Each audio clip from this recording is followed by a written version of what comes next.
If you're an author or plan to be one, get excited because this podcast is for you. Book Marketing Mentors is the only podcast dedicated to helping you successfully market and sell your book.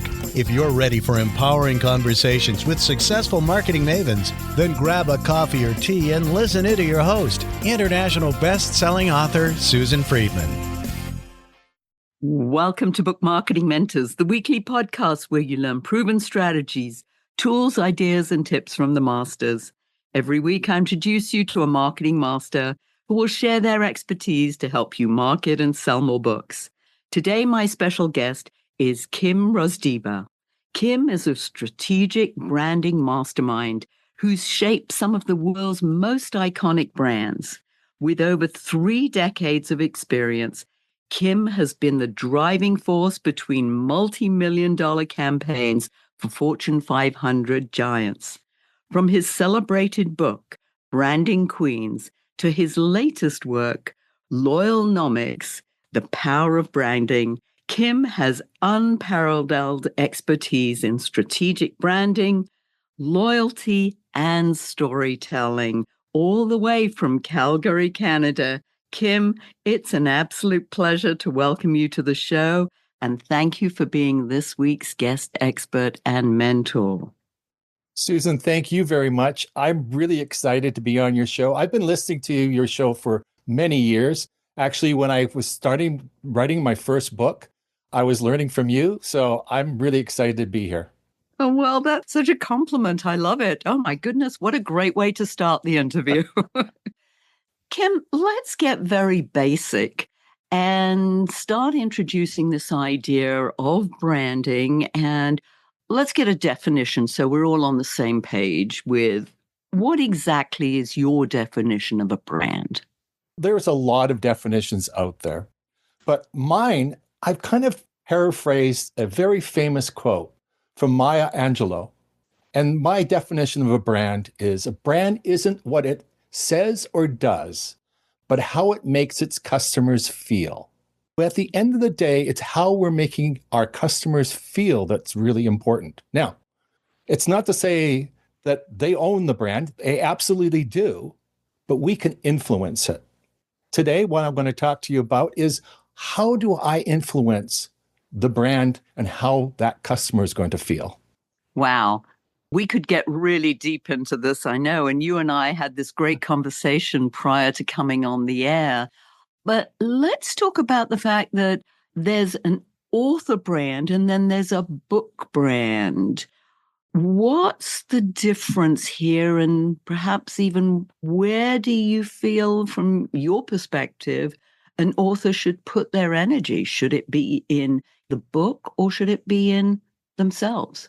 This is a great question because I think this is where it gets complicated. And sometimes we start muddling, we go from one to the other without really understanding that we're talking about the book versus the author.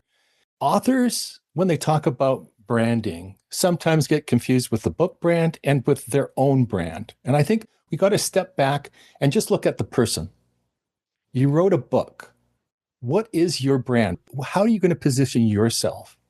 And then positioning the book becomes the second aspect to this. I know we don't have a lot of time, and I think it's really important that we understand what the author brand is. And I look at this from a lens of about 5 different pillars. And the 5 different pillars is commitment, construct, community, content, and consistency. And those are the 5 pillars that you highlight in the book. And I think what would be really helpful, let's go through each one of them and look at, well, what does each one mean? And maybe some practicalities of each one. How does that sound? That's great. So I'll start with the first one. Is it commitment? Commitment. The big question that has to be answered in branding is, what problem are you solving? From a customer's perspective, that's what they care about. So when you start with the first one, which is commitment, commitment talks about what is your values? It's the why. Why are you doing this? What's your promise? What's the essence of what you're trying to accomplish? And when you look at this from an author's perspective, it's going to be much bigger than just one book. So it's important to establish understanding what your promise is going to be. And it's going to be bigger than one book, unless you're just going to write one book. If you're just going to write one book, but the book itself is a piece to that solution that you're trying to provide. What's coming to mind for me, Kim, as you say that, is share what your commitment was to you writing your book, this last one, the Loyalnomics. It was quite clear for me of trying to communicate what a brand is. There's a lot of noise out there. There's a lot of miscommunication. There's a lot of, interesting perspectives of what a brand is. A lot of look at branding as part of marketing. And I see branding as far more holistic. When you look at an organization, you look at what you're trying to achieve, it's much bigger than just marketing. It's much bigger than just advertising. Every touch point that a customer has that interacts either directly with you or with your product, i.e. your book, how is it making them feel? It's the collective.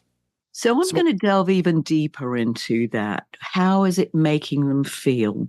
What exactly does that mean in terms of the book? Is it the way you write it? Is it the stories you tell? What is it? Is it the colors that you use? What is it that does that? All of it, right from the cover to the back page. What you're trying to do is your book is either going to be educating, entertaining. There is a certain thing that you're trying to achieve. You're either trying to convince a reader of maybe a new concept. You are trying to change behavior. You may be, as I said, entertain, just pure entertainment. In a lot of cases in nonfiction, it's generally we're trying to educate and we're trying to give them another perspective or to help. Yeah, self-help. I mean, Right. There's so much in self-help. And as you say, many times when you're sharing your expertise, you're also maybe highlighting a problem. Your book is there to help solve that problem, that challenge that somebody may have in a certain area. Yeah. The net impression that you're trying to leave might be as simple as gratitude or, you know what? I feel better. I felt better, I know, when I first learned about imposter syndrome. And I found a book on that exact term, which I never even knew existed. And all of a sudden, I'm like, oh my goodness, I'm not the only person in the world who ever suffered or felt that way. And this was way back 30 years ago. Yeah. But that made me feel so much better to know something more about something that I didn't even know existed. Yeah. I mean, if you write a book that changes people's lives, wow, that's incredible. Yeah, many people want to do that. Well, we don't want to run out of time with going through these 5 pillars. Let's go on to construction, your second one. Talk to us about construction. What does that mean? This is the look and feel. This is look and feel of a personality. So it's, your name. Your name becomes really important because that's how people associate with you. Is there any other touch points? Color, topography, fonts, personality, likability becomes huge. When we look at an author, there's sort of like 2 elements I think that are really important. One is credibility. And how do you build that credibility? Through a reputation, an authority on something, a presence. But the other piece that is just as important, if not more important in some cases, is likability. Likability becomes, your personality. How do you write? How do you communicate? How do you respond? When you get a question from a reader, how do you respond? Do you give it a week or 2? Or do you immediately respond? And are you excited to engage? Understanding how you're going to present yourself becomes really important. I said to you earlier, Susan, your British accent is a part of your brand and it's a part of your construct. You can't change that. And it's so funny because I never ever thought about that being such a distinction. But, as a speaker, people are like, oh, I love the way you speak. And I'm like, really? When I talk to my brother, he says, you sound so American. I was like, okay. Yes, but you're right. I mean, there are certain aspects. I recall, when I did a lot more live presentations, that I wore a scarf, the same scarf every time. I just felt that that was me, that made me. Yeah. And I'm sure that that carried over as well. Seth Godin, pretty famous author. He's written over 20 books, similar to yourself. He wears eyeglasses and he wears yellow eyeglasses. That's one of his trademarks. When you see him in any images, he's wearing those glasses. I never thought about that, but absolutely, I can recall those. Yeah, I'm just seeing them right now. Yeah. That he wear them. He's not allowed to change his frames. No. I think he has a deal with whoever is supplying the glasses. Exactly. That would be a great sponsor. Let's move on to community, the third pillar. The third pillar, community, okay, obviously it is your readers, which are really important. But there are others that you got to look at that are just as important, particularly as a new author. And that is your influencers and advocates, because it's so important to have others, and particularly when you're trying to build a reputation, to have others who already have established themselves as either as an author or an expert in an area, to have them also amplify your message. So it's building these networks of influencers and advocates that become really important prior to actually writing your book, but also having them right there when you're actually launching your book. Yeah. And influencers these days, I mean, even bigger than they ever used to be, because they've got all these platforms that they can talk about you on. So, yes, so making friends with influencers is a very good move. Let's move on to the fourth pillar, and that's content. Let's talk about that. This is all the touch points. This is all the communication touch points. And a lot of people, this would be marketing. But to me, it's bigger than marketing because you've got other aspects of communications that are taking place that are not in your traditional marketing toolbox. And this is looking at, again, from an author's perspective, one of the critical ones, and I saw this in your newsletter that you sent out this morning, is having a website. Hugely important. If people can't find you, because they're going to want to look for you, right? If they're interested in this topic and they go, oh, this Kim guy was kind of interesting, I want to find out more about him. They're going to go on the internet and they're going to Google my name, if they can spell it. And they're going to find out more about me. But if I'm not there, it's going to be impossible for them to find it. Others may talk about me and it'll be on their sites, not on mine. You want to have the first word and you want to position your brand the way you want to position it. And the only way you can do that is by building your own website. What's coming to mind with that is having a name that is hard to not only spell, but pronounce. What about being known? For instance, you could be known as the branding guru, the branding mentor. I was known when I was in the trade show industry as the trade show coach. I'm now known as the author marketing mentor. Help me with that, because that for me is easier to remember than trying to remember my name, which many people mispronounce and then can't even spell it. Right. Because if you just put one N in, you're not going to find you. You're going to find the other Susan. The other Susan Friedmans, exactly. And there are a ton of us out there, and you can spell it multiple ways. Exactly. What you're saying is exactly right. Find another handle that makes it easier for people to remember.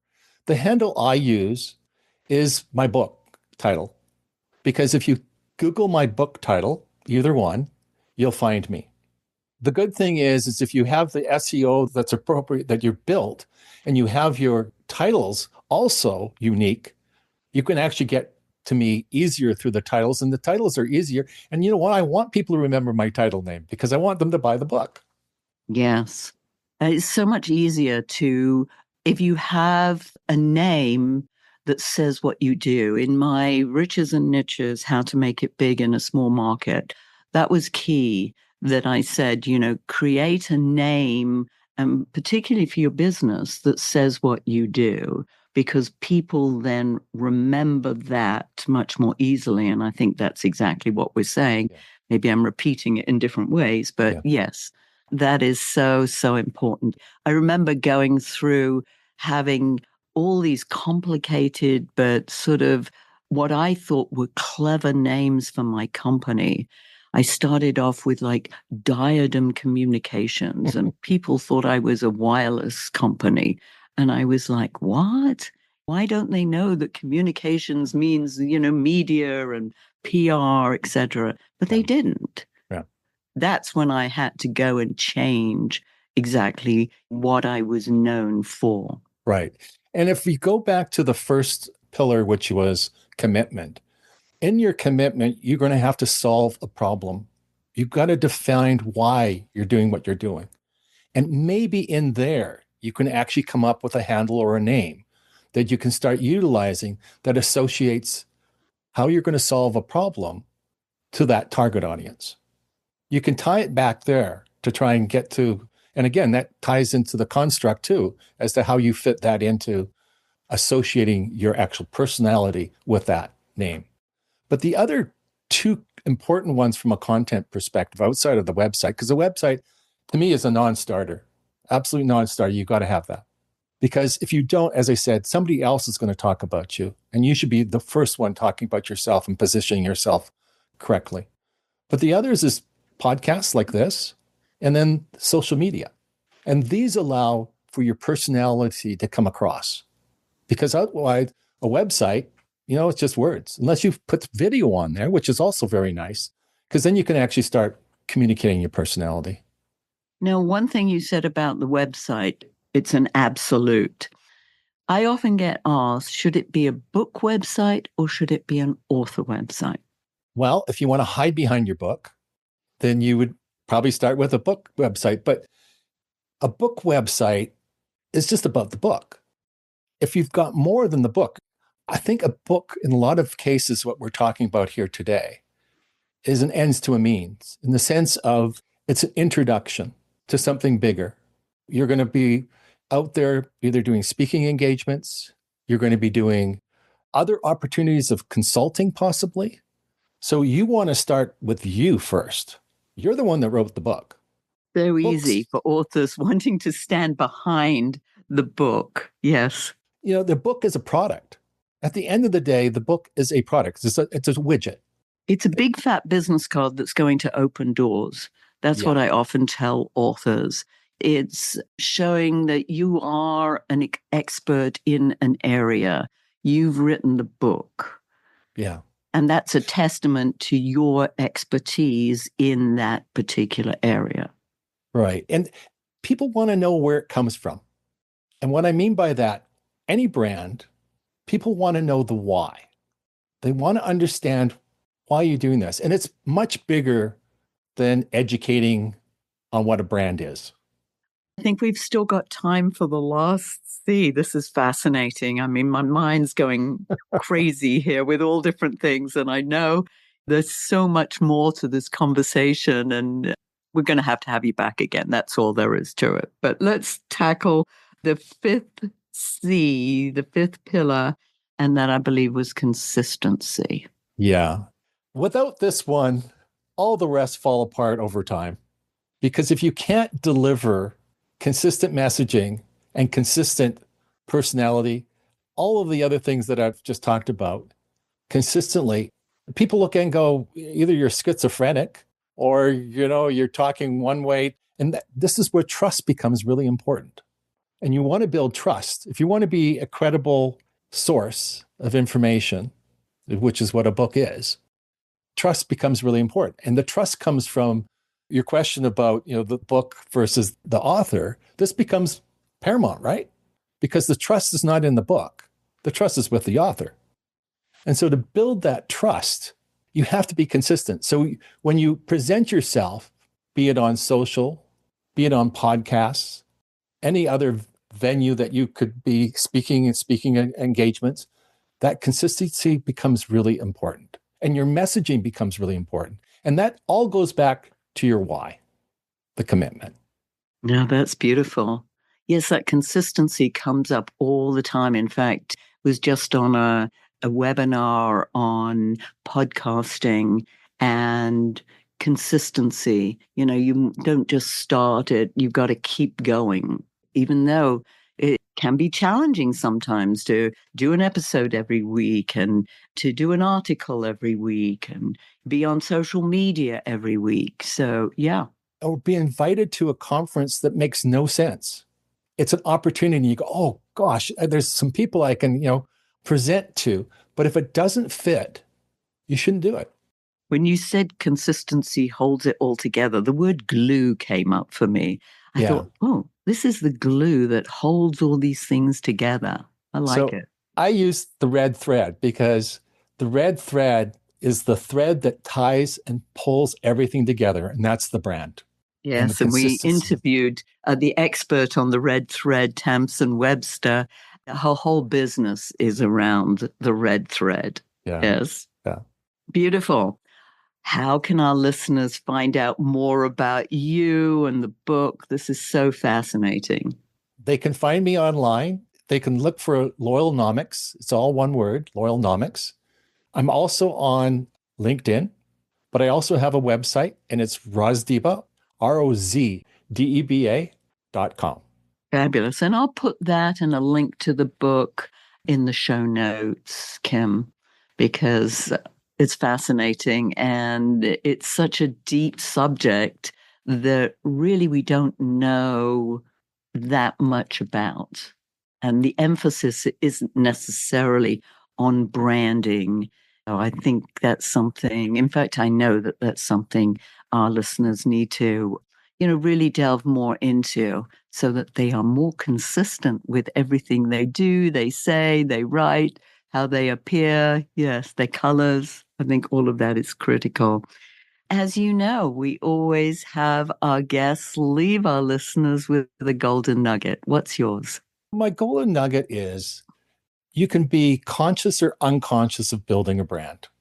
Most of us go through life without consciously building a brand. And you will, whatever you're doing, you will provide a feeling to your customer, whether you are consciously trying to do it or not. Some of us are natural at trying to build that relationship. My golden nugget is step back a second and look at it from a totality. Look at the 5 C's and see, where are you consciously building your brand? That's a lot to think about. That's so deep. It's like, where are you thinking as the book? Are you thinking as yourself? Yeah. And maybe there's a shift. There's a whole shift in thinking when you're more conscious of this, because it's not something that really comes to mind straight away. And so you sharing this wisdom, and I think we just touched the tip of the iceberg. In fact, I know we touched just the tip of the iceberg with all of this. This is fabulous. Listeners, you're going to have to listen to this several times again because there's really a lot here. It's very deep. So please do that.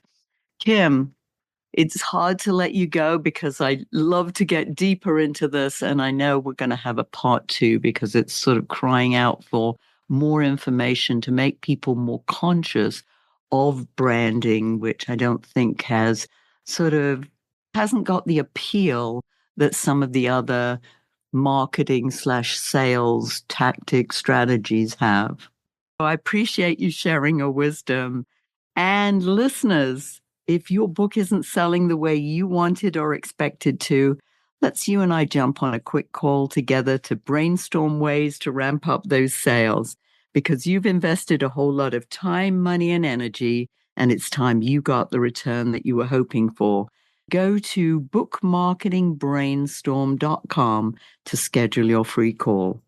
In the meantime, I hope this powerful interview sparks some ideas you can use to sell more books. Until next week, here's wishing you much book and author marketing success.